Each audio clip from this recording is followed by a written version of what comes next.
Assalamualaikum warahmatullahi wabarakatuh.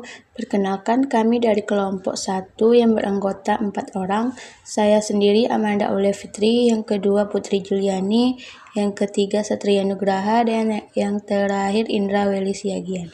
Baiklah, pada kesempatan kali ini kami akan menampilkan materi yang berjudul PPN Masukan dan PPN Keluaran Pengkreditan PPN.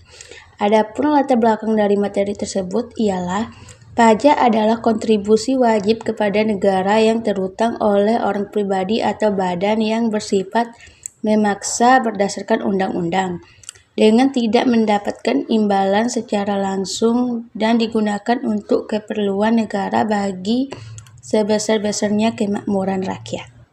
Baiklah, saya akan melanjutkan materi berikutnya, yaitu mengenai PPN masukan.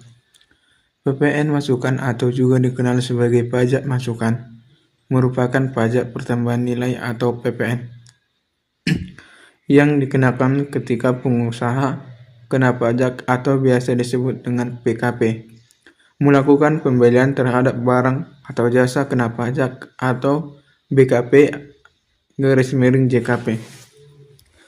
Adanya PPN masukan tidak terlepas dari tata cara umum PPN yang menghancurkan pengusaha kena pajak, melakukan pengakreditan atau pengurangan antara PPN pengeluaran atau pajak keluaran dengan PPN masukan.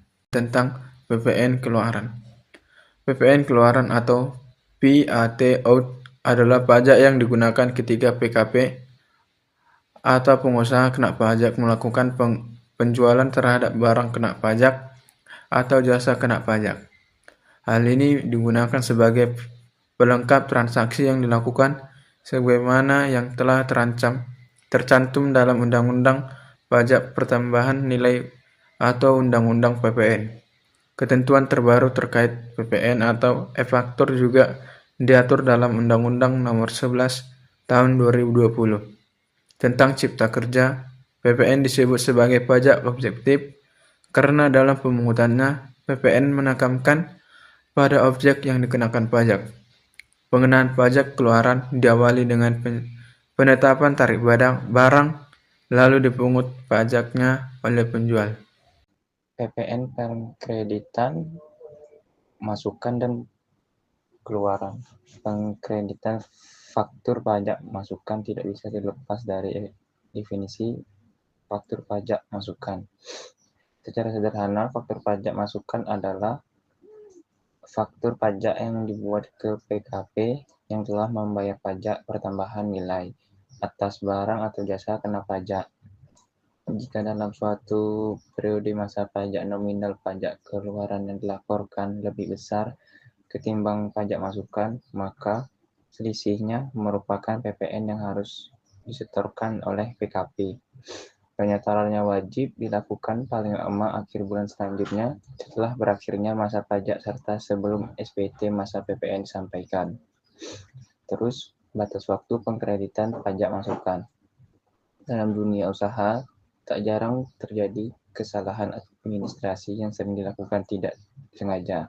Contohnya, faktur pajak belum dikirimkan pada lawan transaksi. Hal ini membuat lawan transaksi yang menerima BKP atau JKP tidak dapat membuat faktur pajak masukan untuk dilaporkan. Pengkreditan faktur pajak masukan sebagaimana diatur dalam Undang-Undang PPN menyebutkan adanya toleransi keterlambatan, yakni 3 bulan setelah berakhirnya masa pajak yang bersangkutan. Baiklah, selanjutnya kesimpulan. Hukum pajak berperan sebagai sumber bahan pertimbangan dalam menerapkan kebijakan pajak yang dapat digunakan sebagai alat pengatur keadaan sosial maupun ekonomis serta untuk mencapai tujuan